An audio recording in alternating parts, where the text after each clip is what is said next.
सुप्रभात बच्चों।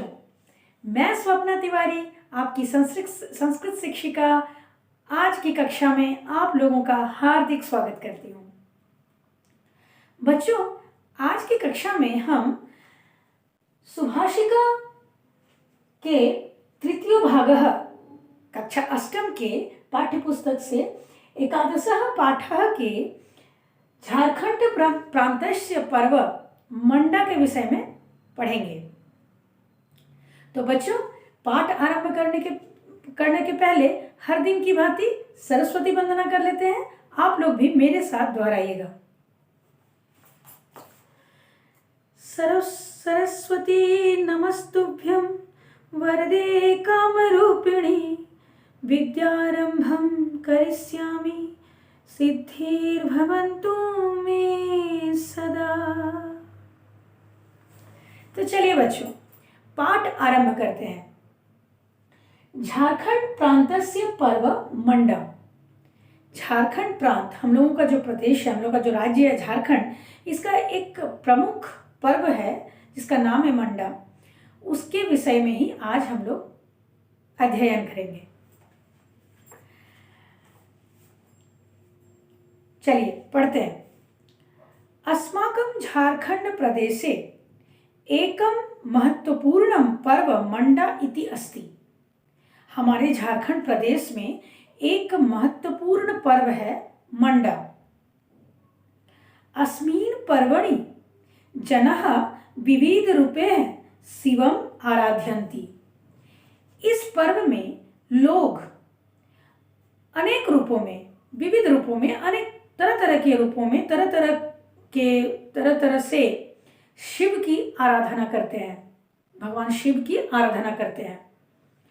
मंडा इति उत्सव वैशाख मासस्य शुक्ल पक्षस्याक्षय तृतीयातः प्रारभ्यते।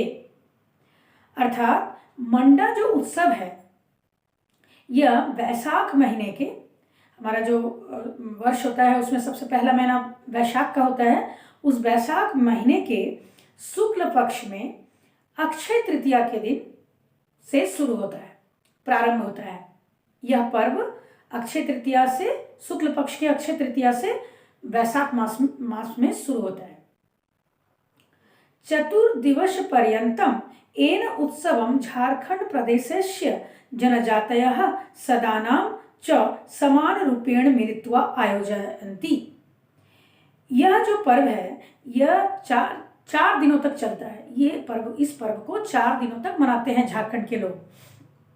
तो 4 दिन तक मनाए जाने वाला यह उत्सव झारखंड प्रदेश के जनजाति, जो आदिवासी लोग हैं जनजाति, और सदानाम च, और जो गैर आदिवासी लोग हैं, मतलब ऐसे जो आदिवासी में नहीं आते हैं, दूसरे लोग भी झारखंड प्रदेश के, वे लोग समान रूप से एक साथ मिलकर इस पर्व को मनाते हैं, मिलकर मनाते हैं।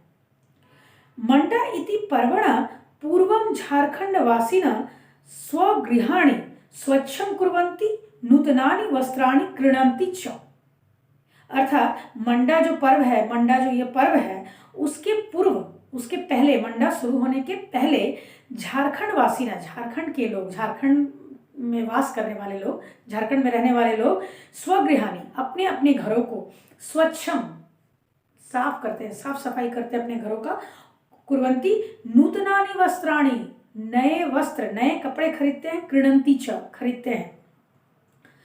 अस्मिन् उत्सवे, इस उत्सव में प्रत्येक गृहस्य, प्रत्येक घर से, इस उत्सव में, इस पर्व में प्रत्येक घर से एकः पुरुष सदस्यः व्रती भवति।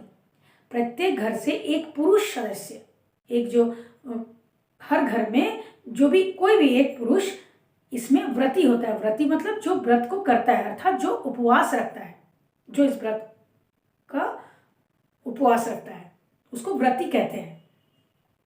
स भगता इति कथ्यते। उसको इस पर्व के दौरान जो उपवास रखता है पुरुष सदस्य, उसको भगता बोला जाता है। तस्य माता भगिनी वा अपि उपवासं करोति, सा सोक्तायिनी इति कथ्यते।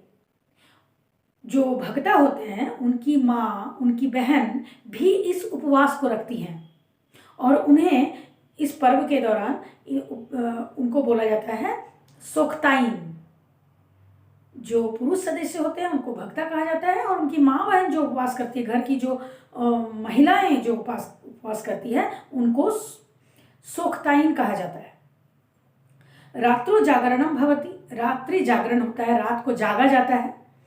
भगता जागरण रात्रो, भगता जो होते हैं मतलब जो पुरुष सदस्य उपवास रखने वाले पुरुष सदस्य होते हैं, वह जागरण रात्रो, जागरण जो रात में, जो जागरण वाले रात्र में नदी जले स्नात्वा, नदी के जल में स्नान करके, धूप धुवनस्य, धूप धुएं, जो धूप धुआं होता है, उस धूप धुवनस्य ऊपरी, धूप धुआं के ऊपर, अधोमुखी मतलब उल्टा लटक कर, मुंह के बल मतलब सर नीचे, शरीर उनका पैर ऊपर, अधोमुखी भूतवा, अधोमुखी होकर, उस तरह से उल्टा होकर, दोलयंती, झूलते हैं। ऐसा क्रिया धुआंसी इति कथ्यते, इस क्रिया को इस तरह का जब कोई मतलब जो करता है, भक्ता जो करते हैं, उनको उसको बोला जाता है धुआंसी। इस क्रिया को, ये जो काम करते हैं भक्ता, इस काम को बोला जाता है धुआंसी।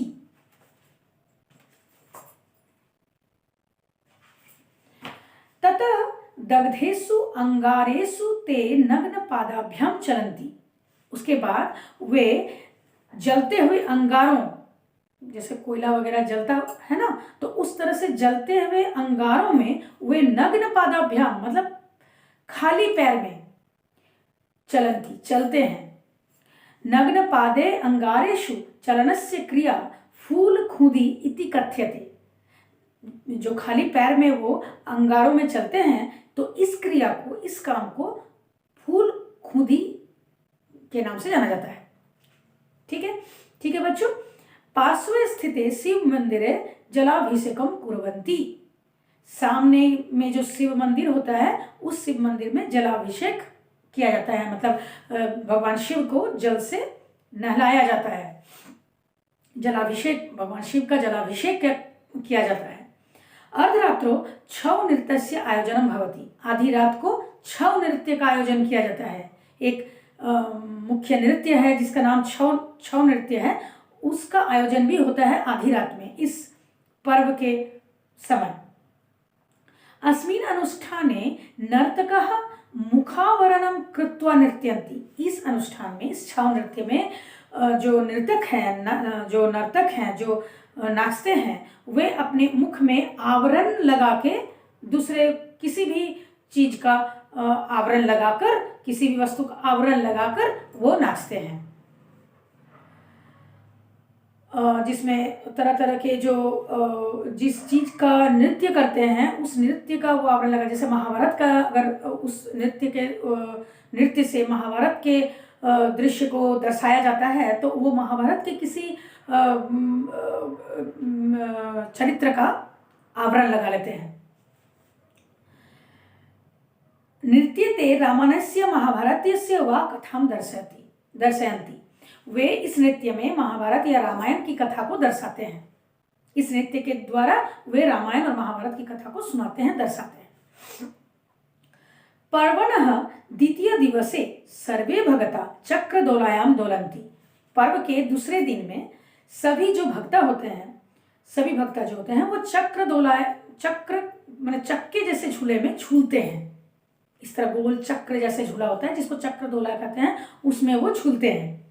दोलन क्रमे पुष्पाणि वर्षयन्ति, जब वो झूलते हैं तब पुष्प की वर्षा होती है, पुष्प लोग फूलों की वर्षा करते हैं उनके ऊपर। जनः तानि पुष्पाणि चिन्वन्ति, और जो लोग होते हैं, जो देखने वाले दर्शक लोग होते हैं, वे इस पुष्प को, फूल को चुनते हैं। मान्यता अस्ति यत् तानि पुष्पाणि धन वृद्धिं कुर्वन्ति, माना जाता है, ये मान्यता है कि इस जो चुने हुए फूल, जो फूल नीचे से हम लोग चुनते हैं, जो लोग चुनते हैं, दर्शक लोग चुनते हैं, उस फूलों से धन की वर्षा होती है, धन की वृद्धि होती है घर में रखने से। यावत् भगता दोलन्ति तावत् तेषां मातरः भगिनयः च शिवम आराध्यन्ति, जब तक भक्ता जो हैं वो चक्रदोला में डोलते हैं, झूलते हैं, तब तक उनकी माँ, उनकी बहन शिव की आराधना करते हैं, जो समीप में मंदिर होता है कोई भी, उसमें जाके शिव की आराधना तब तक वो करते रहते हैं। मंडा मेलकम झारखंडे अतीव प्रसिद्धम मेलकम मन्यते यस्मिन् सम्मिलितुं सहस्रशः जना आगच्छन्ति। जो मंडा मेला है वो झारखंड के बहुत प्रसिद्ध मेला में से एक माना जाता है, और इसमें सम्मिलित होने के लिए हजारों लोग आते हैं। सहस्रशः अर्थात हजारों लोग आगच्छन्ति आते हैं। पारंपरिकानुष्ठानेन सह मंडोत्सवस्य समापनम भवति। पारंपरिक अनुष्ठान के साथ ये मंडा जो उत्सव है उसका समापन होता है, समाप्ति होती है। अपना परंपरा को ध्यान में रखते हुए परंपरा के साथ सब लोग इस मंडा के पर्व को समाप्त करते हैं। अस्मिन् अनुष्ठाने शिव भक्ता पूर्णस्थायाम परिचयम ददति। इस अनुष्ठान में शिव भक्त अपने पूर्ण आस्था का परिचय देते हैं कि वह भगवान के शिव के ऊपर उनका कितना आस्था है, कितनी आस्था है उनकी, वो दर्शाते हैं, वो उनका उसका परिचय देते हैं। सर्वेषां गृहेषु, सभी घरों में नूतन व्यंजनानि पच्यन्ते। सभी घरों में नए नए तरह के पकवान बनते हैं, व्यंजन बनते हैं इस पर्व में। मंडा इति पर्व त्यागस्य तपसा आस्थाया विश्वास्यस्य च परिचायकम अस्ति। मंडा जो पर्व है, मंडा का यह पर्व त्याग का, तप का, आस्था का और विश्वास का परिचय देता है। इसीलिए इसमें एक श्लोक चरितार्थ होता है जो है शिवस्याराधनम यस्मिन् श्रद्धया त्यागपूर्वकम।